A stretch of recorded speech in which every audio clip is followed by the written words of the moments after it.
Sir ఈ cinema ప్రపంచానికి ఇంత మద్దతు ఇస్తూ ఉంటే మరి నిన్న పవన్ కళ్యాణ్ గారు కీలక వ్యాఖ్యలు చేశాడు. ఎందుకంటే సినీ ఇండస్ట్రీ మమ్మల్ని ఎందుకు కలవలేదు ఏడాది మట్టి రేవంత్ గారు ఇక్కడ ఎందుకు రాలేదు అంటే మీ మీద నమ్మకం లేక వాళ్ళకి తీరిక లేక. మీరు ఒక విషయం అండి, పవన్ కళ్యాణ్ గారు మాట్లాడింది స్పష్టమైన విషయం. అదేమిటంటే సినిమా పరిశ్రమకి సహకరిస్తున్నప్పుడు మీరు వచ్చి కలిస్తే మీ సమస్యలు ఏమన్నా ఉంటే పరిష్కరించడానికి మేము సిద్ధంగా ఉన్నాం, అదే ఈ సంవత్సరం పొడుగునా మేము చేస్తా ఉన్నటువంటి అంశం అనేటువంటి చెప్పారు. కలవాల్సిన అవసరం ఉందనేటువంటి మాట చెప్పారు. మేము చెప్పడం ఏంటి, ఇవాళ సినిమా ఇండస్ట్రీలో సుప్రసిద్ధ నిర్మాత అరవింద్ గారు కానీ ఇతరత్ర నిర్మాతలు కానీ వారు కూడా చెప్తున్న మాట ఏంటంటే, మీరు విన్నారు కదా వారు చెప్పింది కూడా, కలవాల్సి ఉంది, ఎందుకు కలవలేదు మాకు అర్థం కావట్లేదు. అది కలవకపోవటం అనేది ఇక వారి విద్యతకు వదిలేసాం, అదే చెప్తున్నాం. అలా కలవలేదని ఏనాడైనా మేము సినిమా పరిశ్రమకు వ్యతిరేకంగా నిర్ణయాలు తీసుకున్నామా? మీరు ఒక మాట ఆలోచించండి. వెంటనే వారందరికీ కూడా ఒక మీటింగ్ పెట్టి మీకు సహకరిస్తాం, మా సినిమాటోగ్రఫీ మంత్రి మీకు సహకరిస్తాడనేటువంటి మాట చెప్పారు. తర్వాత నేను సినిమాటోగ్రఫీ మంత్రిగా వారందరికీ ఒక లేఖ రాశాను. మనందరం కలిసి కూర్చుని మీ సమస్యలు ఉంటే పరిష్కరిద్దాం అనేటువంటి లేఖ ఛాంబర్ వారికి వాళ్ళందరికీ కూడా రాయడం జరిగింది. అదేవిధంగా మరో మాట చెప్తున్నాం, ఇవాళ ఒక కొత్త పాలసీని తీసుకురావడానికి కూడా ఈ ప్రభుత్వం సిద్ధంగా ఉంది. ప్రతిసారి మీరు ఎవరుంటే ఆ ప్రభుత్వం ఉంటే వాళ్ళ దగ్గరికి వెళ్ళి దేహి అని అడగక్కర్లేదు. మీకు ఒక పాలసీ తీసుకొస్తాం, దాని ప్రకారం ఏ సినిమాకి ఎంత పెంచాలి, లేకపోతే సినిమా రంగానికి ఏ రకమైన సహకారం అందించాలి, ఎగ్జిబిటర్స్ని కానీ డిస్ట్రిబ్యూటర్స్ని కానీ, నిజమే ఎగ్జిబిటర్స్కి వాళ్ళ ఇబ్బంది ఉంది, వాళ్ళకి సింగిల్ థియేటర్స్ ఉన్నటువంటి వాళ్ళందరికీ కూడా ఇబ్బంది ఉంది, నో డౌట్. అందులో మల్టీప్లెక్స్ వాళ్ళకి ఏమైనా ఉపయోగం ఉందేమో కానీ సింగిల్ థియేటర్స్ ఉన్న వాళ్ళకి కష్టం ఉంది. ఇలాంటివన్నీ మనం పరిష్కరించుకోవడానికి ఒక పాలసీ తీసుకురావడానికి మేము సిద్ధంగా ఉన్నాం అనేటువంటి మాట చెప్తున్నాం. మేము త్వరలో వారందరితో కూర్చుని మాట్లాడడానికి కూడా సిద్ధంగా ఉన్నాం. ఈ సందర్భంలో మా ఉప ముఖ్యమంత్రి గారు హీరోగా నటించినటువంటి హరిహర వీరమల్లు సినిమా విడుదల సందర్భంగానే బంద్ అనేటువంటి అంశం ఎందుకు తెర మీదకి వచ్చింది? సరే, ఇవాళ మీరు చెప్తూ ఉన్నారు బంద్ లేదని. అసలు మీరు ఈ మాటని ఆ టాపిక్ బయటకు వచ్చినప్పుడు ఏదైతే మీకు సోషల్ మీడియాలో కానీ అది సర్క్యులేట్ అవుతూ ఉందో ఆ సమయంలోనే ఎందుకు స్పందించి ఆ ఛాంబర్ వారు ఆ మాట చెప్పలేదు? చెప్పుండాలి కదా ఆ మాట. చెప్పుంటే ఈ సమస్య వచ్చే ఉత్పన్నం ఏమి ఉండేది కాదు కదా. మీరు ఇప్పుడు తీసుకున్న నిర్ణయమే అప్పుడు చేస్తుండొచ్చు కదా.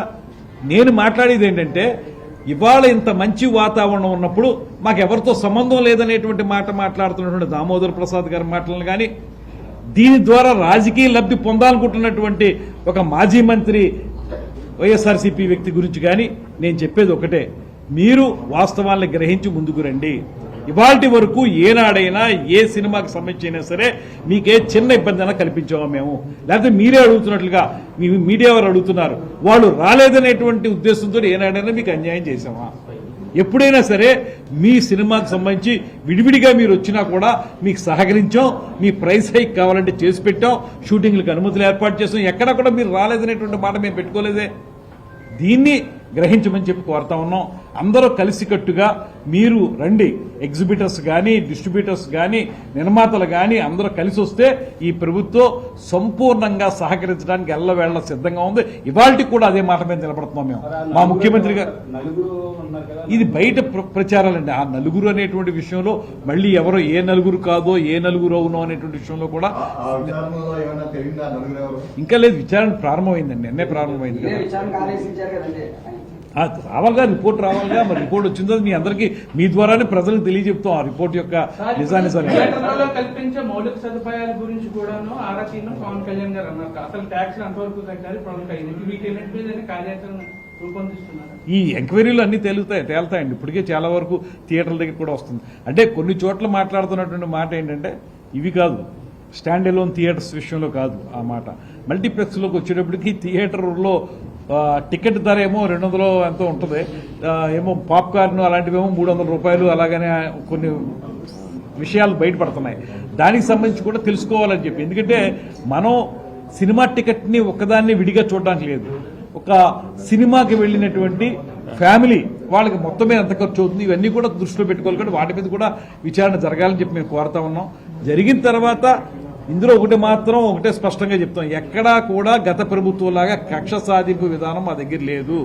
మీరు రాకపోయినా వచ్చి కలవపోయినా ఇప్పుడు మీకు సహకరిస్తానే ఉన్నాం, ఆ సహకారం కొనసాగిస్తాం.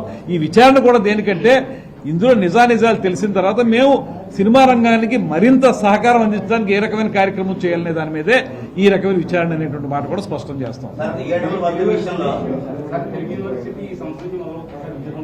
ఇప్పుడు జీవో కూడా వచ్చేసింది కదండి, నిన్న జీవో వచ్చేసింది, త్వరలో స్టార్ట్ అయిపోతే తెలుగు యూనివర్సిటీ ఖచ్చితంగా దీంట్లో తెలుగు యూనివర్సిటీ వచ్చే విషయంలో బుచ్చయ్య చౌదరి గారి పాత్రని ఎవ్వరూ తక్కువ చేసి మాట్లాడడానికి వీల్లేదు.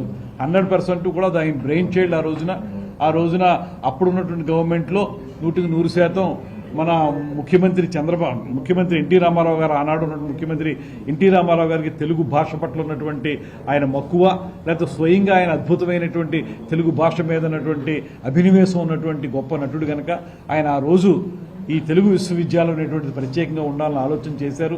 దాని ప్రకారమే 3 ప్రాంతాల్లో 3 రకాలైనటువంటి విభాగాలతోటి తయారు చేశారు. ఇక్కడ పొట్టి శ్రీరాములు గారి పేరు మీద తెలుగు విశ్వవిద్యాలయాన్ని ఏర్పాటు చేశారు. దాంట్లో ఇన్స్ట్రుమెంటల్గా ఉన్నటువంటి వ్యక్తి కూడా బుచ్చయ్య చౌదరి గారు. అందులో ఏ రకమైనటువంటి అనుమానం లేనే లేదు.